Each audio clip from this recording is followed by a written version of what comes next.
Hello' বন্ধু, current আছামলৈ স্বাগতম।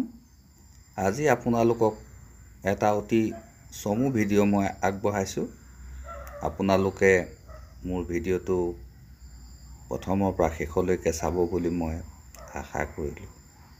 আপোনালোকে কি দেখি আছে নিশ্চয় ধৰিব পাৰিছে। ভালকৈ মন কৰক।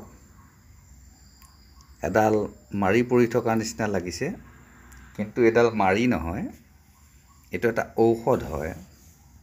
এইটো কি ঔষধ আপোনালোকক এতিয়া মই ক'ম। ভালকৈ মন কৰিলে আপোনালোকে ধৰিব পাৰিব। এইটো হ'ল ভীমকলৰ থুৰ। এই ভীমকলৰ থুৰটো আপুনি এতিয়া ঔষধ হিচাপে ব্যৱহাৰ কৰিব পাৰিব। ই হৈছে পেলু আৰু কৃমিৰ জম।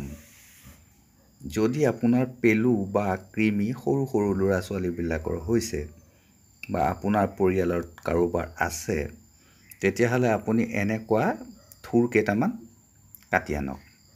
আপোনাৰ প্ৰত্যেকজন ব্যক্তিৰ কাৰণে এটা এটা থুৰ কাটি আনক।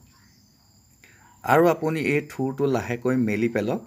ইয়াতে আপুনি গৰম ভাত, গৰমে গৰমে ইয়াত গৰম ভাত দি দিয়ক আৰু আপুনি ভাত খাওক। এনেকৈ আপুনি ৩-৪ দিন যদি ভীমকলৰ থুৰত ভাত খায়, তেতিয়াহ'লে আপোনাৰ কৃমিৰ উপদ্ৰৱৰ পৰা আপুনি হাত সাৰিব পাৰিব।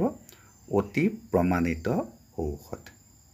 ইয়াৰ কোনো ছাইড এফেক্ট নাই, কোনো বিচাৰি ফুৰিবলৈ প্ৰয়োজন নাই। আপোনাৰ ঘৰতে আছে, আপুনি ব্যৱহাৰ কৰি উপকৃত হ'ব পাৰিব। হেল্ল' বন্ধু, যদি মোৰ চেনেলত আপুনি প্ৰথম আহিছে, নতুনকৈ আহিছে, তেতিয়াহ'লে মোৰ চেনেলটো ছাবস্ক্ৰাইব কৰি ল'ব, অল প্ৰেছ কৰিব। সৰু সৰু কিছুমান ভিডিঅ' কিন্তু আপোনাৰ কাৰণে অতি গুৰুত্বপূৰ্ণ আপুনি পাব পাৰিব। হেল্ল' বন্ধু, যদি ছাবস্ক্ৰাইব কৰা আছে, তেতিয়াহ'লে মোৰ ভিডিঅ'টোত অকণমান সময় খৰচ কৰি হ'লেও আপুনি এটা কমেণ্ট কৰিব। সৰুকৈ কমেণ্ট এটা কৰিব, যিটোলৈ মই বৰ আশাৰে বাট চাই থাকোঁ। প্ৰত্যেকজন ইউটিউবাৰেই খুব আশাৰে বাট চাই থাকে, ময়ো বাট চাই থাকোঁ। গতিকে সেইকণ টান নাপাব।